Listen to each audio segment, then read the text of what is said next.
Pemirsa, Kabupaten Sigi ini menjadi wilayah dengan kerusakan terparah akibat gempa bumi bermagnitudo 6,7 yang mengguncang Sulawesi Tengah pada Selasa kemarin. Selain mengakibatkan korban luka, ratusan rumah warga dan sejumlah fasilitas umum mengalami kerusakan. Laporan dari BPBD Sulawesi Tengah, Kabupaten Sigi, ini menjadi daerah dengan dampak kerusakan paling luas. Selain kerusakan bangunan, puluhan warga mengalami luka akibat gempa. Di desa Uenuni terdapat 22 korban luka ringan dan 2 luka berat, sementara di desa Kamarora terdapat 3 korban luka ringan dan 9 luka berat. Selain itu, 1 orang di desa Ampera dilaporkan meninggal dunia akibat serangan jantung saat gempa terjadi. Pemerintah saat ini masih mengidentifikasi kebutuhan mendesak berupa tenda pengungsi, matras, selimut, paket sembako hingga genset untuk mendukung penanganan warga terdampak. Cuma kami 3 orang. Kami angkat pakai apa ini tadi? Di dalam sini itu Karena gempa itu tidak dirasa. tidak dirasa. Pokoknya cukup tenaga. Tenaga. Saya demas itu. Ya, gempa bumi kuat mengguncang Sulawesi Tengah pada Selasa 16 Juni 2026 pukul 10.27.45 waktu Indonesia Barat. Dari pembaruan BMKG, magnitudo gempa tercatat 6,7 dengan pusat gempa berada di darat sekitar 42 km tenggara kota Palu dengan kedalaman 10 meter. Kami rangkum pemirsa dalam fact check kali ini seputar gempa kemarin. Nah, karena ini termasuk gempa dangkal, guncangan gempa ini dirasakan cukup luas di berbagai wilayah Sulawesi Tengah. Getaran kuat terasa di Palu, kemudian Sigi, Donggala, Parigi Mutong, hingga sejumlah daerah lain di sekitarnya. Akibat guncangan yang terasa kuat dan berlangsung selama beberapa detik ini, warga berhamburan keluar dari rumah maupun gedung untuk menyelamatkan diri. Sementara itu, BMKG mencatat aktivitas gempa susulan yang cukup intens pasca gempa utama. Hingga sore hari kemarin, jumlah gempa susulan telah mencapai puluhan kali, yang menunjukkan bahwa pelepasan energi di zona sumber gempa ini terus terjadi. BMKG pemirsa ini menyatakan bahwa gempa ini merupakan gempa tektonik dangkal yang dipicu aktivitas sesar Sausu, salah satu sesar aktif di Sulawesi Tengah. Hasil analisis mekanisme sumber menunjukkan bahwa gempa ini memiliki pola pergerakan sesar turun atau normal fault. Yang penting yang perlu digarisbawahi adalah BMKG ini juga sempat memastikan tidak berpotensi menimbulkan tsunami. Sebab dari hasil pemodelan menunjukkan sumber gempa berada di daratan sehingga tidak menyebabkan deformasi dasar laut yang memicu atau yang dapat memicu terjadinya tsunami. BMKG juga menegaskan gempa kali ini berasal dari sesar Sausu, bukan dari segmen utama sesar Palu Koro yang menjadi pemicu bencana besar pada tahun 2018. Tapi pemirsa, meski demikian, masyarakat tetap diminta untuk waspada terhadap kemungkinan terjadinya gempa susulan dalam beberapa waktu ke depan. Seperti yang tadi disampaikan juga bahwa gempa susulan sempat terjadi hingga sore hari. Sampai di Selasa sore, pemirsa, proses pendataan juga terus berlangsung. Sampai hari ini juga terus diupdate.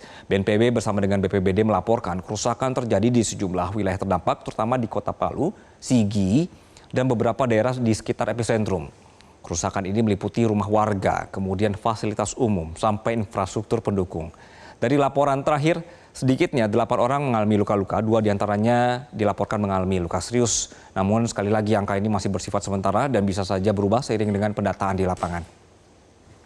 Sementara itu di sektor layanan publik, sejumlah pasien sempat dievakuasi keluar dari rumah sakit. Ini merupakan langkah antisipasi. Untuk itu Basarnas dan BPBD langsung mendirikan tenda darurat di area sekitar misalnya Rumah Sakit Undata Palu. Ini dilakukan untuk mengantisipasi pelayanan kesehatan kalau gempa susulan kembali terjadi.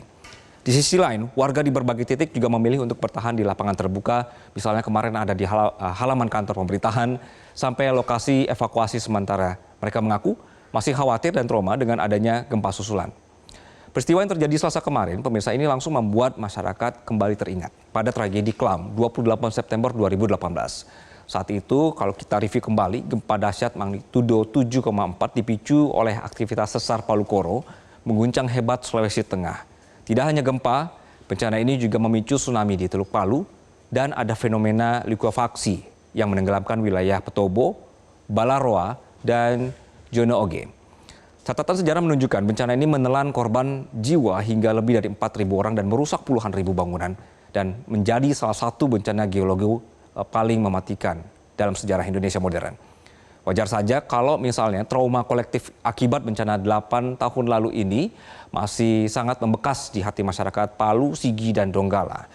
Makanya begitu gempa magnitudo 6,7 terjadi kemarin, pemirsa, ini banyak warga yang kemudian langsung berinisiatif untuk evakuasi mandiri, bahkan sebelum ada perintah resmi dari petugas. Selain tragedi 2018 lalu, kawasan Sulawesi Tengah memang juga sudah beberapa kali diguncang gempa merusak dalam beberapa tahun terakhir. Ini menjadi bukti betapa tingginya aktivitas tektonik di sana karena wilayah ini berada tepat di titik pertemuan beberapa struktur sesar aktif. Pasca bencana 2018 silam, sebenarnya pemerintah pusat, daerah, BMKG, BNPB hingga berbagai lembaga internasional sudah melakukan sejumlah langkah mitigasi, sudah belajar dari kondisi saat itu.